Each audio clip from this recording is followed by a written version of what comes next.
Bismillahirrahmanirrahim. Assalamualaikum warahmatullahi wabarakatuh. Selamat datang di episode baru dari podcast 3 Garis. Di episode kali ini kita akan membahas babak baru dari dunia manajemen operasional berdasarkan ringkasan dari buku Operations Management, Strategies for Efficiency and Excellence Kindle Edition, karya Mia Aksara.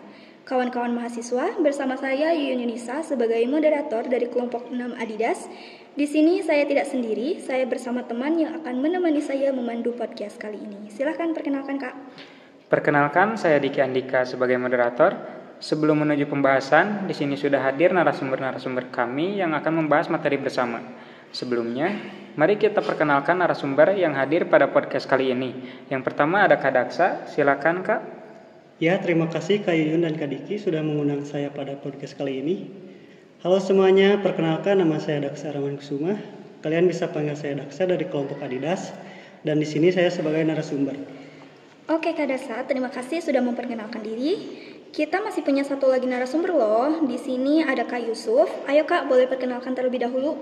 Oke, terima kasih Kak. Halo semuanya, perkenalkan nama saya Yusuf Mulyana. Kalian bisa panggil saya Yusuf, dan saya juga sebagai narasumber dari kelompok Adidas. Oke, itu dia narasumber kita kali ini. Sekarang sebelum makin jauh, boleh dong kita tanya dulu nih, gimana kabar kakak-kakak di sini? Alhamdulillah nih, kabar saya baik-baik saja. Oke, baik. Lanjut ke Kak Yusuf. Oke, kalau kabar saya baik, meskipun sedikit jenuh dengan aktivitas saya, tapi alhamdulillah semuanya baik-baik saja, Kak. Nah, pastinya kalian sudah menunggu di sini kita akan membahas apa sih? Mari kita selami bersama bagaimana metode manufaktur dalam manajemen operasional. Di zaman sekarang mungkin kita sudah tidak asing dengan kata manufaktur ya Kak? Betul sekali Kak Yuyun. Metode manufaktur menurut KBBI, Kayun adalah membuat atau menghasilkan dengan tangan atau mesin. Mungkin ada pendapat lain dari narasumber-narasumber kita, mungkin dari Kak Daksa. Kalau menurut saya, manufaktur adalah suatu cabang industri yang mengoperasikan peralatan, mesin, dan tenaga kerja dalam satu medium proses untuk mengolah bahan baku, suku cadang, dan komponen lain untuk diproduksi menjadi bahan jadi yang memiliki nilai jual. Wah, lengkap juga ya menurut Kak Daksa. Tapi emang benar kawan-kawan bahwa manufaktur ini lebih ke pemanfaatan tenaga mesin dan tenaga kerja untuk menghasilkan sesuatu. Benar gak Kak Diki? Yap, betul banget Kak Yuyun. Mungkin kita gak asing dengan kata ini kan? Tapi kita dengar dulu nih pendapat dari Kak Yusuf. Bagaimana tanggapannya mengenai kata manufaktur ini? Oke Kak Diki, di sini saya akan berpendapat manufaktur itu bisa dilihat dari dua sisi, yaitu sisi teknologi dan ekonomi. Dari sisi teknologi, manufaktur adalah aplikasi dari proses fisika dan kimia untuk mengubah sifat, geometri, atau tampilan material awal menjadi komponen atau produk. Sementara dari sisi ekonomi, adalah proses perubahan material menjadi barang-barang yang bernilai ekonomi lebih tinggi melalui proses perakitan. Kak Diki, selain itu di dalam metode manufaktur juga ada dua bentuk ekstrem, yaitu produk berbasis proyek dan berkelanjutan. Proses berbasis proyek merupakan penugasan tunggal yang kompleks, sedangkan produksi berkelanjutan ini mengacu pada pembuatan dalam jumlah tak terbatas sekaligus. Di antara kedua ekstrem ini terdapat 4 metode manufaktur, yaitu produksi kerja, produksi batch, produksi massal, dan produksi proses. Yap, betul banget yang dikatakan Kak Yuyun. Mungkin Kak Daksa mau menjelaskan beberapa dari 4 metode manufaktur tersebut? Kalau menurut pandangan saya, pekerjaan produksi di mana satu dan beberapa unit produk diproduksi dengan kebutuhan pelanggan dan tanggal tertentu dan dalam harga yang ditetapkan sebelumnya.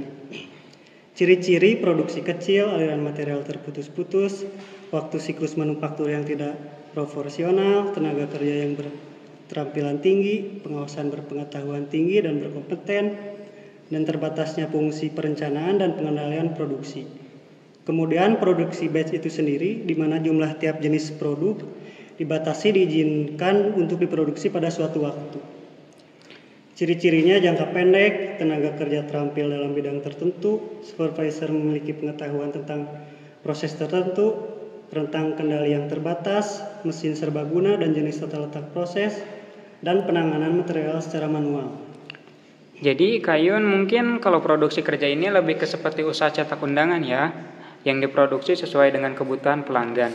Sedangkan kalau produk batch mungkin seperti perusahaan roti dan kue gitu ya. Ya, betul banget Kak Diki, bisa dicontohkan seperti itu. Mungkin Kak Yusuf mau memberikan pendapatnya mengenai metode manufaktur yang lainnya? Baik Kayun, terima kasih. Di sini saya akan menjelaskan mengenai produk massal dan produksi proses.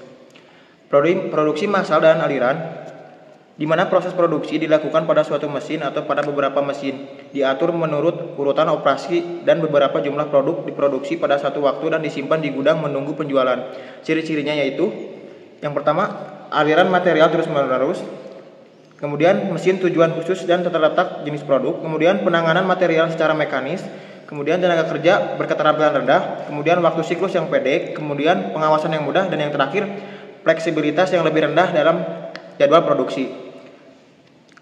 Kemudian proses produksi itu sendiri, di mana proses produksi dilakukan dalam jangka waktu yang tidak terbatas. Ciri-ciri proses produksi adalah mesin tujuan khusus dengan kontrol bawaan, kemudian penanganan material yang sangat mekanis dan otomatis, kemudian waktu siklus produksi hampir nol, kemudian tenaga kerja berketerampilan yang rendah, kemudian yang terakhir, pekerjaan dalam penyelesaian yang dapat diabaikan.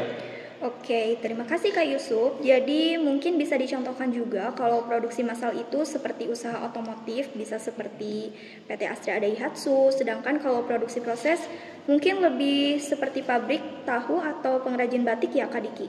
Betul sekali Kayun. Jadi banyak kita temukan juga ya di sekitar-sekitar kita manufaktur seperti itu.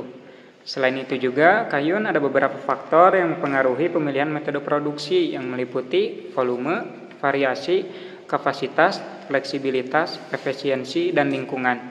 Jadi jarang ada organisasi yang hanya mengandalkan satu metode manufaktur Kayun. Mungkin bisa kita ambil juga seperti perusahaan yang mungkin banyak orang tahu dan tidak asing lagi, seperti Adidas. Mungkin perusahaan sebesar ini tidak mungkin menggunakan satu metode manufaktur kan?